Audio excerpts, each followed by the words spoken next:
Aleluia! Nos colocamos em pé.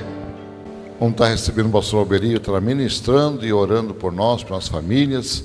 Recebemos com uma linda salva de palmas o servo do Senhor. Obrigado, pastor.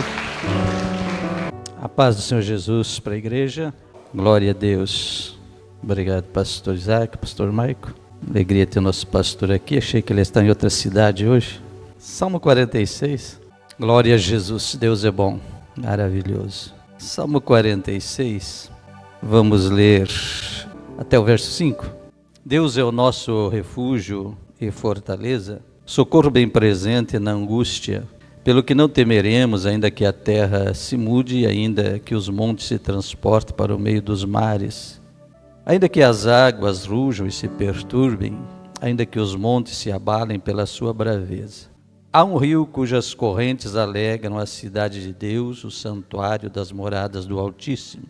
Deus está no meio dela, não será abalada. Deus ajudará ao romper da manhã. Você que crê, sente dando glória a Deus, amém? E permaneça adorando o Senhor, porque Ele é digno de todo louvor, de toda honra e de toda glória. Louvado seja Deus. Obrigado. Palavra do Senhor é tudo o que precisamos, não é verdade? Porque a palavra de Deus não existe nada igual. Ela é o martelo que quebra pedra, ela é o fogo que queima, ela é a água que limpa, é a fonte de toda a vida, de toda a verdade, de toda a revelação de Deus para nós, é a palavra. Então por isso é importante sempre a palavra. Este Salmo 46, o 47 e o 48 é uma sequência, que alguns dizem uma trilogia de louvores. Nesse Salmo 46, ele destaca aí a ideia principal, que é a presença do Senhor no meio do seu povo, no meio de Jerusalém, e podemos dizer hoje no meio da igreja. E o Salmo 47...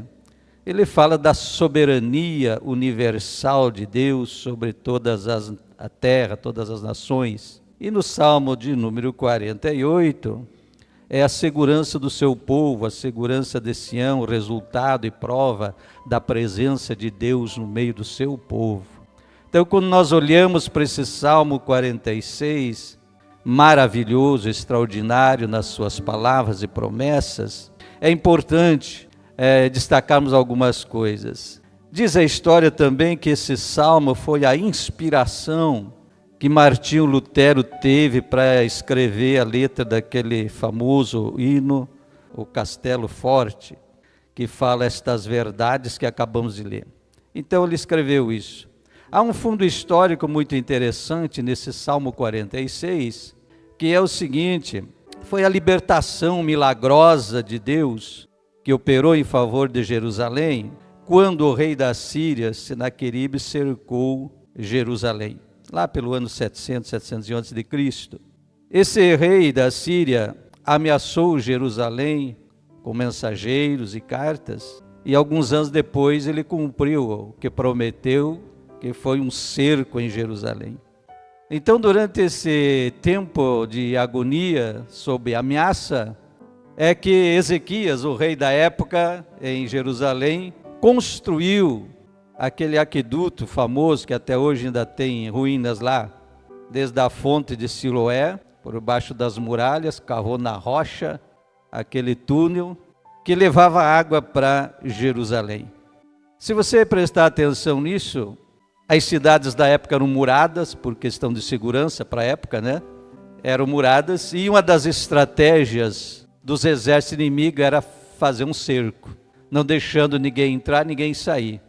Isso quer dizer que ia faltar tudo e iam perecer de fome, enfraqueciam para depois assaltar e tomar conta. Eram assim as guerras da época. Mas uma vez que o rei Ezequias tinha construído esse canal, ou era subterrâneo, né? Na verdade, um túnel, que trazia água e abastecia a cidade, então no momento desse cerco, ele podia dizer esse verso que lemos, que há um rio que alegra a cidade do Senhor. Então, em meio à crise, em meio ao cerco, em meio à dificuldade, eles podiam se alegrar que não faltava água. não faltava o sustento. Ora, é uma coisa, é um elemento de extrema importância, todos sabem disso, para a vida, que é água.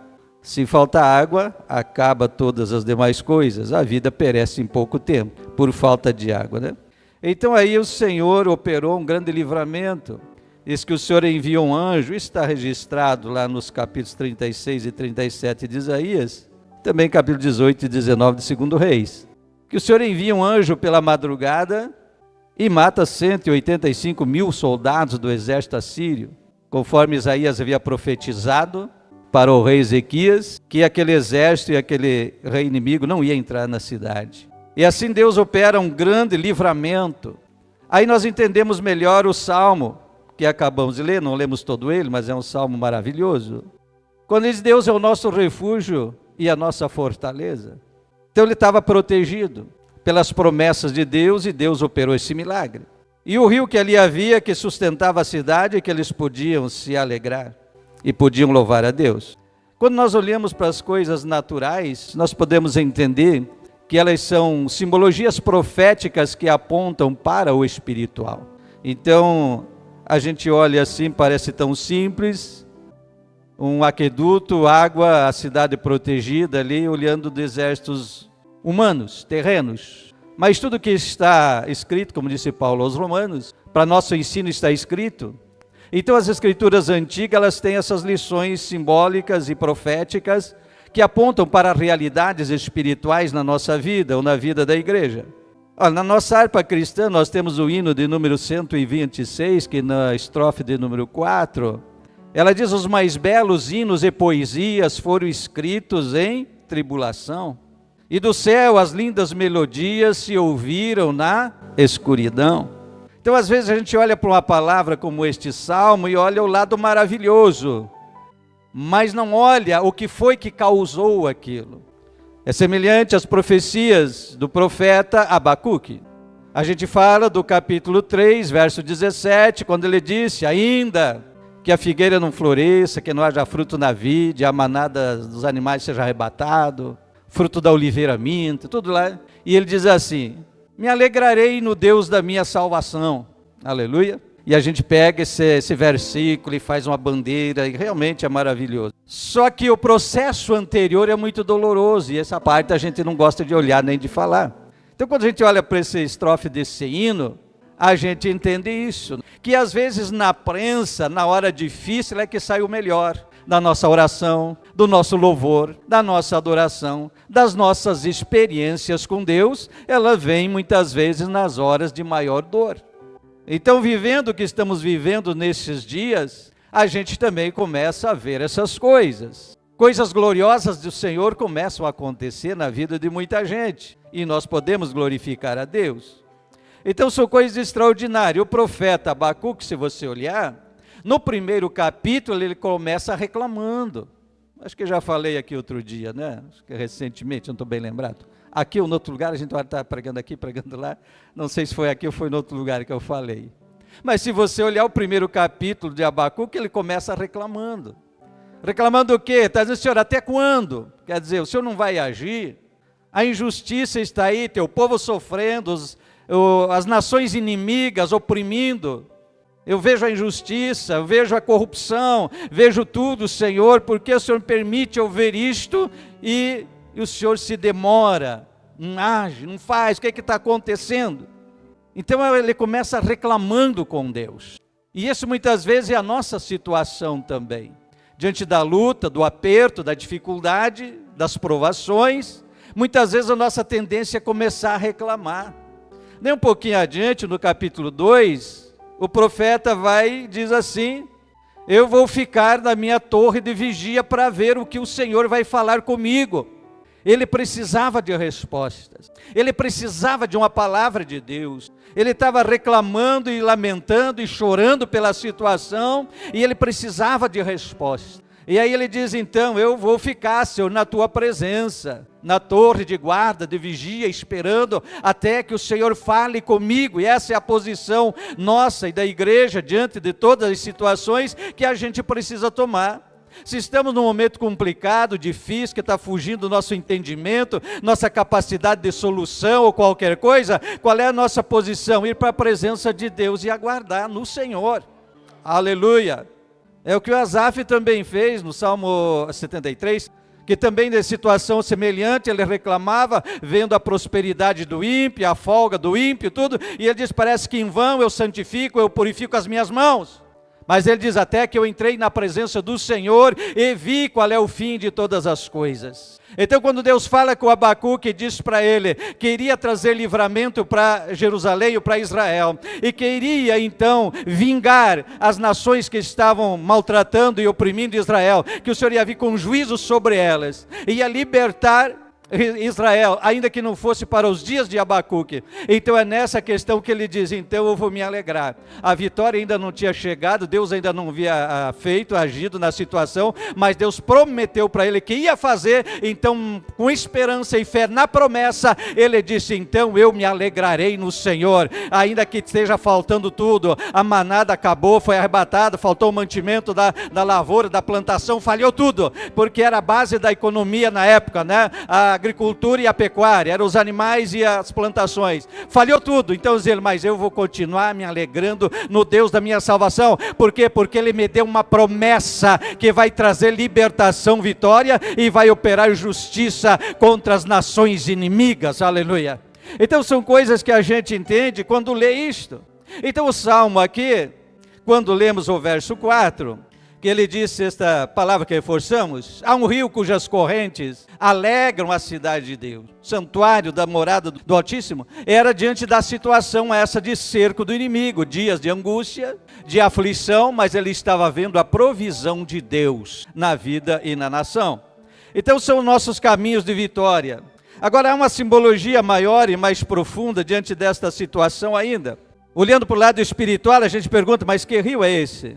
Quando nós falamos de rio, nós estamos falando de água corrente. E se você olhar na Bíblia, o Evangelho e a nossa vida é sempre simbolizada por rio. Porque rio é água corrente, é água viva, como diz. Ela recebe e passa adiante, é fluente, é corrente. Tá certo? Você nunca vai encontrar a vida cristã, a vida do Evangelho simbolizada em águas paradas, açude, coisa estancada, lagos fechados, porque água parada se contamina, água corrente limpa. Aleluia. Entende a diferença? Então, por isso, quando diz há um rio, lá podia ser apenas natural, mas como lá todas as coisas profeticamente apontam para nós o espiritual, porque nós não vivemos mais as sombras proféticas do Antigo Testamento, mas a realidade cumprida em Cristo no Novo Testamento. A igreja não vive mais de simbologias e tipologias, porque elas já se cumprem em Cristo. Então a gente vive uma realidade, faltando apenas o arrebatamento da igreja para a eternidade, para que tudo seja pleno.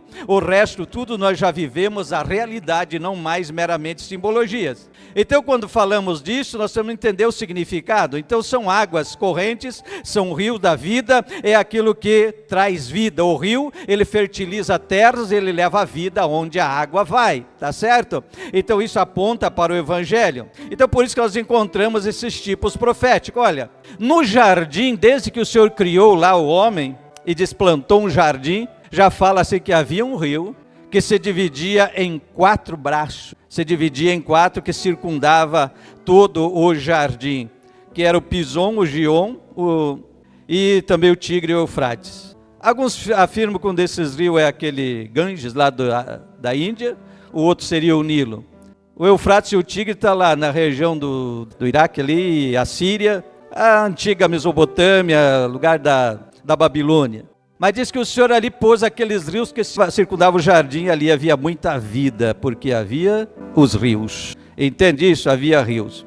Então o povo, também no deserto, mais tarde, anos mais tarde, é claro, o povo de Deus perseguido e fugindo do Egito, passaram o Mar Vermelho, entraram no deserto, e aí nós encontramos alguns mistérios também envolvendo água. Primeiro eles encontraram a fonte d'água que era amarga, ficou conhecido como Mara. Ali o Senhor ordena Moisés a colocar um ramo, um galho lá, um arbusto, e as águas se tornaram doces. Pouco mais adiante, o povo reclama de novo de falta d'água. Deserto é lugar de raríssimo alguma fonte de água, alguma coisa. Quando tem, muitas vezes não é boa, era difícil. Mas quando o povo reclama de água de novo, o Senhor manda Moisés tocar numa rocha, em Meribá. Ele diz que ali então brotou uma fonte. E às vezes a gente pensa assim aqueles olhozinhos d'água, aquela vertentezinha d'água. Não, ali isso é um rio. Porque segundo a história, deviam ser mais de 3 milhões de pessoas, então não tinha pouquinha água, e mais os animais.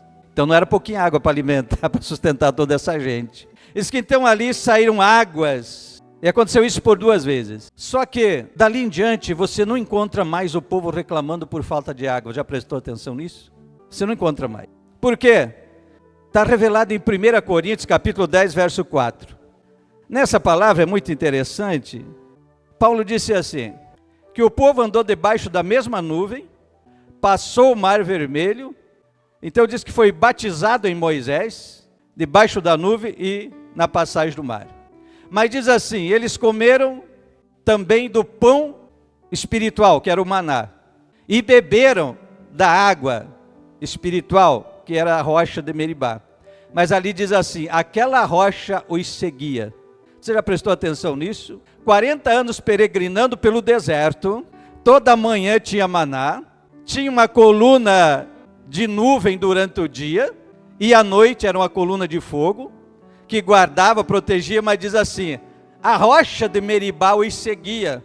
Você já pensou nesse mistério? Por que eles não reclamaram mais de água o resto da jornada? Porque para onde eles iam, aquela rocha ia. E Paulo disse, essa rocha é Cristo. Então veja bem, que mistério é esse? Você tinha prestado atenção nisso? Ele dizia que aquela rocha seguia eles no deserto, não tiveram mais falta d'água.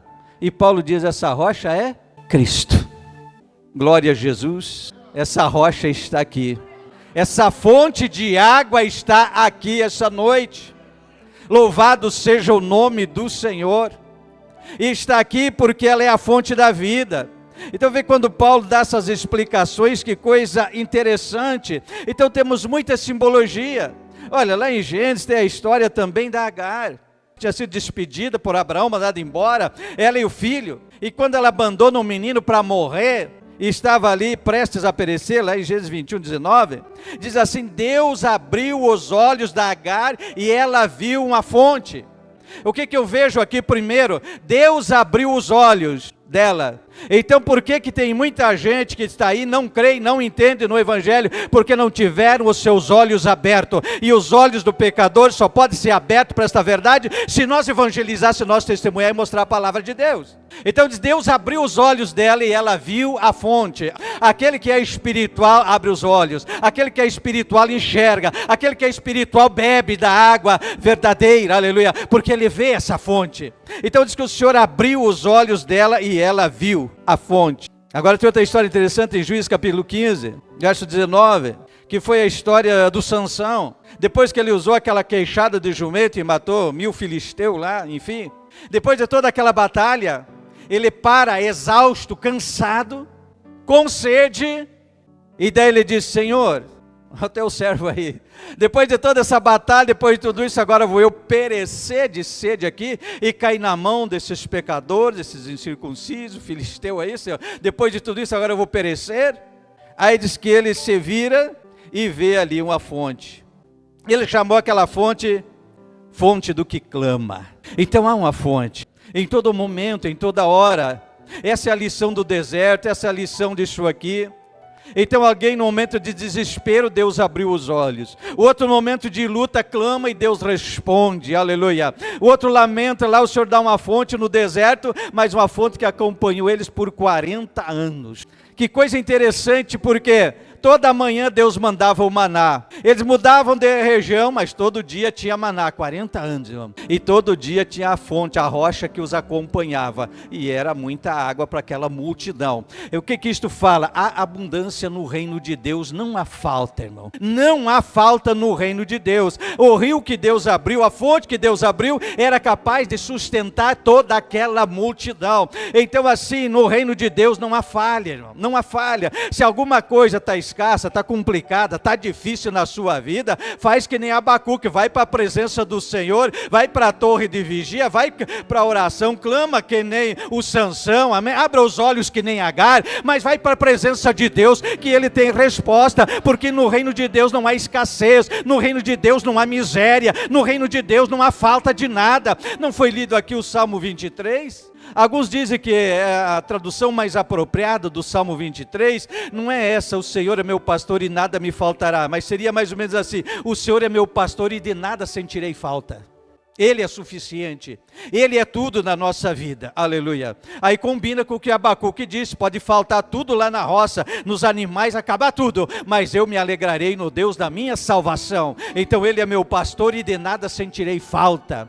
Entende essa verdade? Então no reino de Deus há isso, a abundância, a riqueza, a solução, louvado seja Deus. Olha, quando nós olhamos para a profecia de Ezequiel também, capítulo 47, o que ele disse? Eu vi umas águas que saíam do altar, lá do trono da casa do Senhor, e apareceu um ser que deve ser Jesus Cristo, um anjo do Senhor, que disse para ele: vem, mediu 1000 covas, diz, vem, a água dava pelo tornozelo, mediu mais 1000 e dava pelo joelho, mais 1000 dava pelos lombos, mais 1000 era um rio que tinha que nadar, aleluia. Mas de onde saía? Saía do trono do Senhor. Então quando nós olhamos para essa profecia, entendemos que o evangelho, a graça, o poder, a virtude, a vida, ela sai do trono do Senhor. A igreja não está apoiada em qualquer coisa, ela está apoiada na rocha firme, que é a palavra de Deus, que é o Senhor Jesus Cristo, a rocha viva, a rocha firme, o alicerce, a pedra de esquina, angular, rejeitada pelos construtores, Israel, o antigo, mas a principal pedra de esquina da igreja, já diz a palavra do Senhor.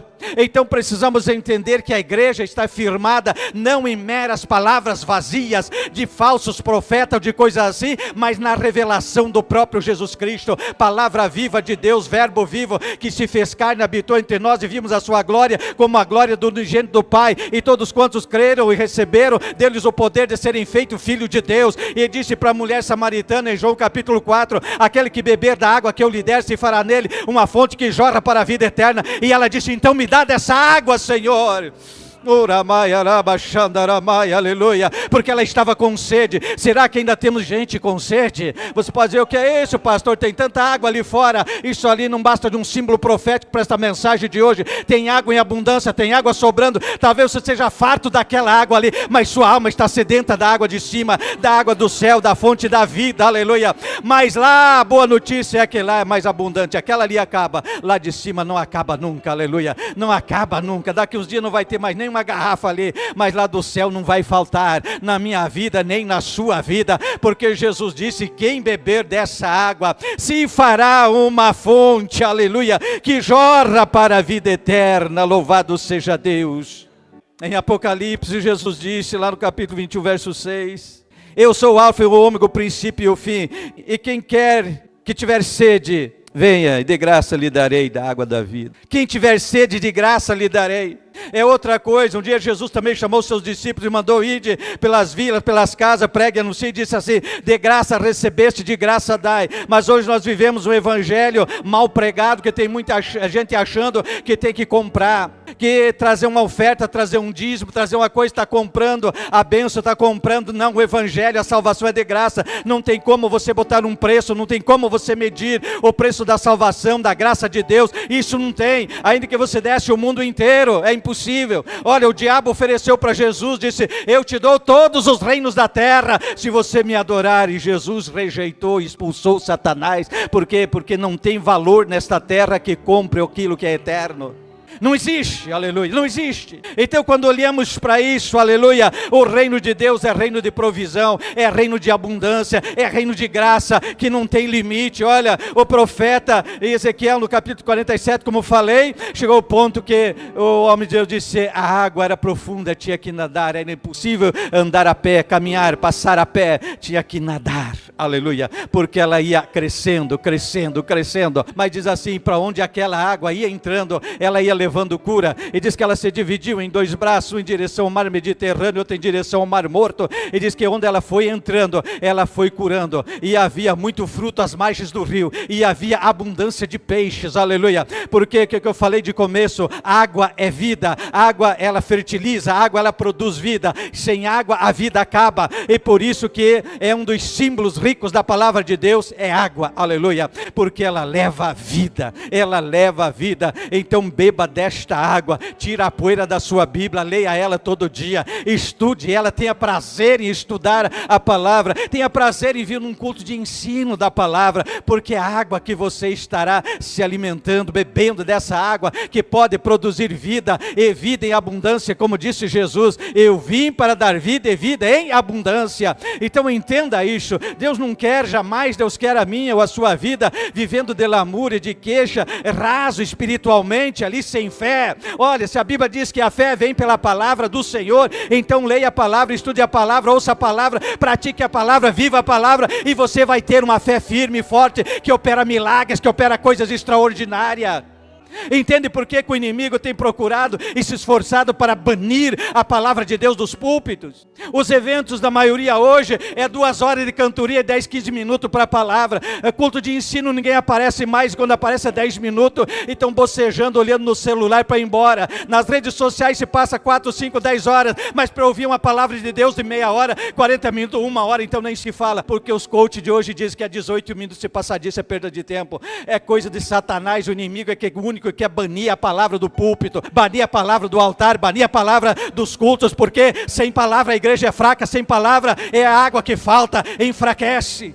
Um dos primeiros sintomas da pessoa quando está desidratada é tontura e perda do tino, do senso das coisas, perda do raciocínio, porque está faltando água, começa a sentir tontura e começa a perder o raciocínio. Assim é a vida espiritual, quando a pessoa não se alimenta da palavra, não bebe dessa água, é a mesma coisa, ele começa a sentir tontura espiritual, não sabe para o que rumo tomar, e começa a também perder o bom senso, perder a inteligência espiritual, o entendimento das coisas. Mas a culpa é da fonte? Não, a culpa é de quem não vai à fonte, porque a fonte está lá, ela não seca nunca, ela não se acaba nunca. Por isso ele encerra no Apocalipse dizendo, quem quer que tenha sede, venha a mim e beba, aleluia, com a certeza de que não vai faltar, de que não vai falhar. Tudo bem, eu falei de várias passagens bíblicas aqui, rapidamente, e cada uma tem uma lição, cada uma tem uma coisa interessante, não fomos assim profundos nos assuntos, mas eu creio que dá para ter uma lição importante. Em cada um caso, você pode ver, no deserto, quando o povo reclamou, Deus abriu a fonte na rocha. Agar, a fonte estava lá, ela não enxergava, diz Deus abriu os olhos dela para ver. O Sansão clamou e Deus abriu e mostrou para ele que havia água onde ele estava. Ele não estava vendo, mas havia água ali. A mulher samaritana foi no poço de Jacó buscar água natural, mas encontrou a fonte da vida, porque a alma dela era sedenta. Muita gente critica e diz que ela é uma mulher imoral, isso, aquilo. Não, era alguém que estava tentando acertar na vida e só errava. Tinha 5 maridos, ou teve 5 e o 6º já não era dela, mas ela encontrou o 7º homem que mudou a história da vida dela. Foi Jesus Cristo, a fonte da vida.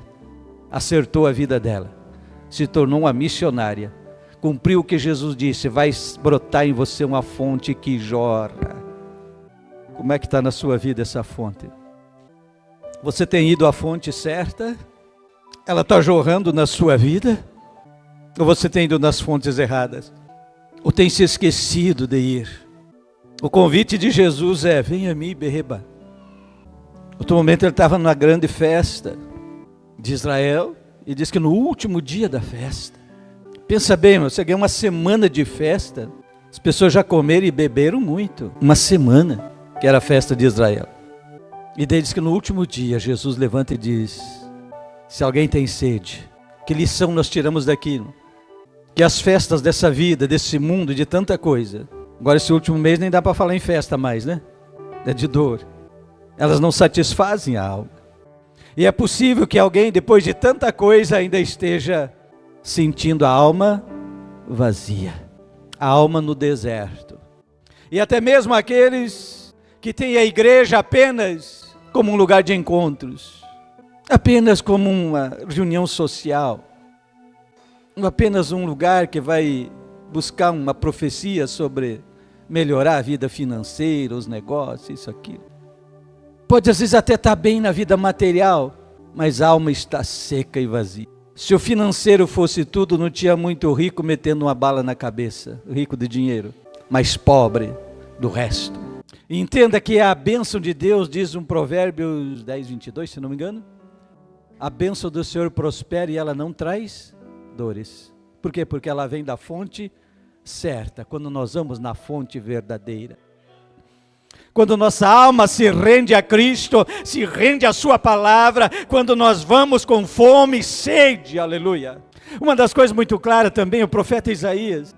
Isaías era profeta de Deus, Isaías estava lá sempre, mas diz assim que no ano em que morreu o rei Uzias, ele viu a glória do Senhor no templo. E as outras vezes Isaías não via, mas aquela vez ele estava quebrantado de alma, ele estava quebrantado de espírito. A alma dele estava com sede de Deus. Então quando ele entra no templo, ele estava com sede do consolo de Deus, da presença de Deus. E quando ele entra no templo, ele vê a glória do Senhor. Mas a glória do Senhor não estava todos os dias no templo, não estava, ele não via antes. Mas aquele dia ele viu. Quem sabe às vezes é assim, a gente vai tantas vezes no culto e nada a ver. E quantas vezes tem alguém que diz assim, mas que culto abençoado, que culto glorioso, e tem outro que diz, não senti nada, não vi nada. É assim ou não é, pastor? Quantas vezes? Eu já ouvi isso muitas vezes, um sai dizendo assim, mas que culto, que coisa difícil, não vi nada, não sei nada. Isso aí outro sai dando glória a Deus, mas que benção. Por quê? Porque um foi na fonte, o outro não foi. Um bebeu da água, o outro não. Um foi com vontade e sede de Deus e o outro não. Um cultuou de alma e o outro não. Como é que está a sua alma hoje? Tem água e tem abundância, água do céu, do Espírito de Deus para a sua vida. Não importa que as situações estejam complicadas, essa é a hora do milagre.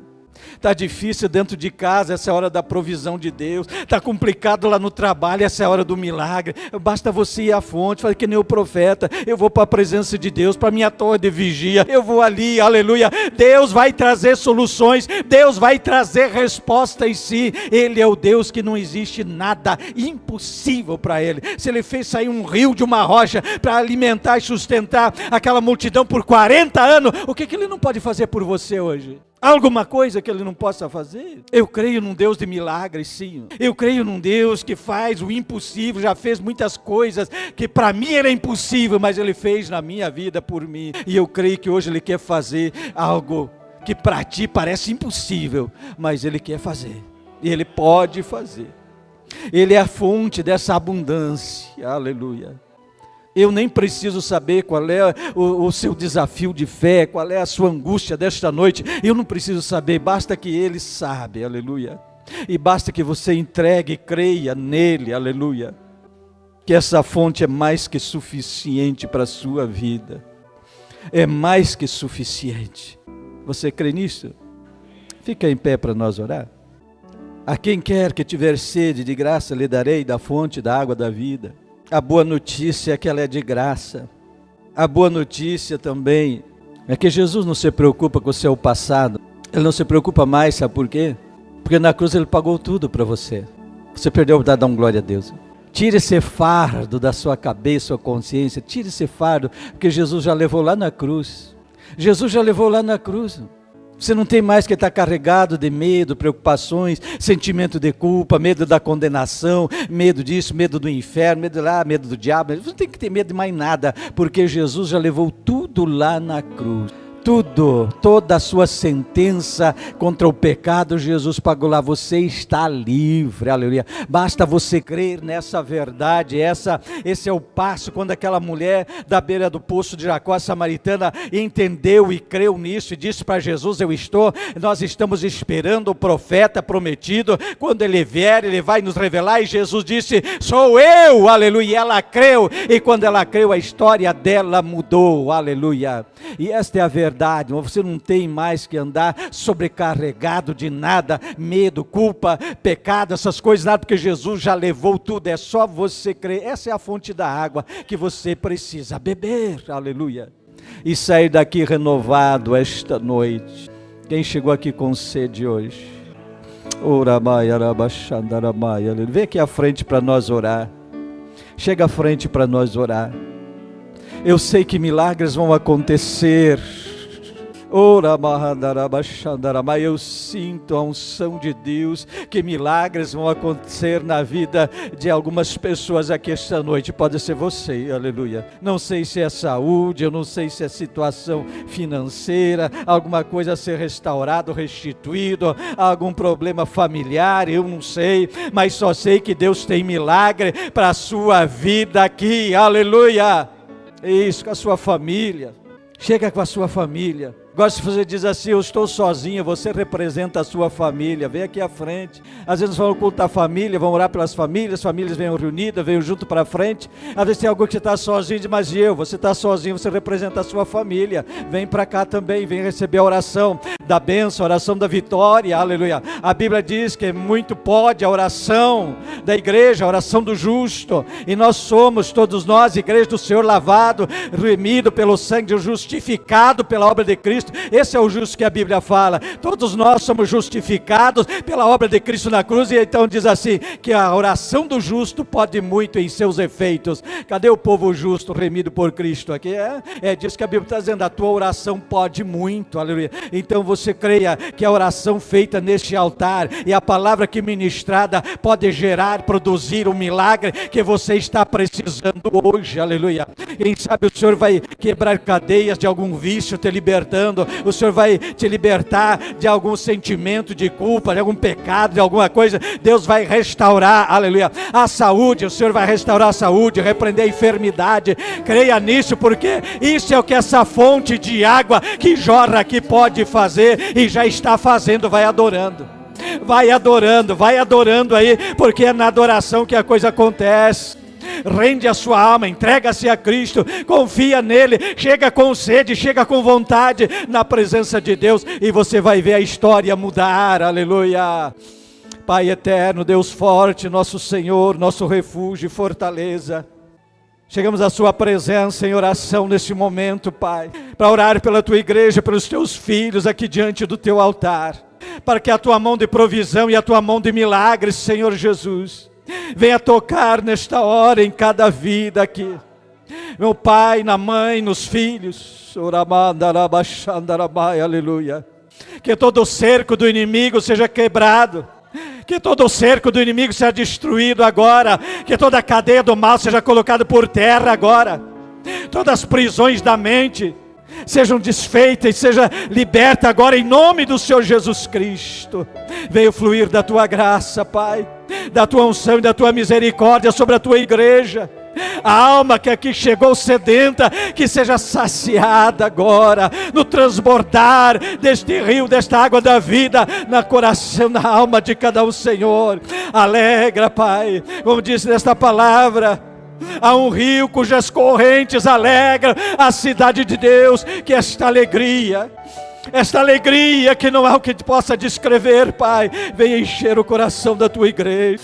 Que toda tristeza vá embora, que toda angústia de alma seja colocada por terra agora, que toda aflição de coração seja desfeita agora.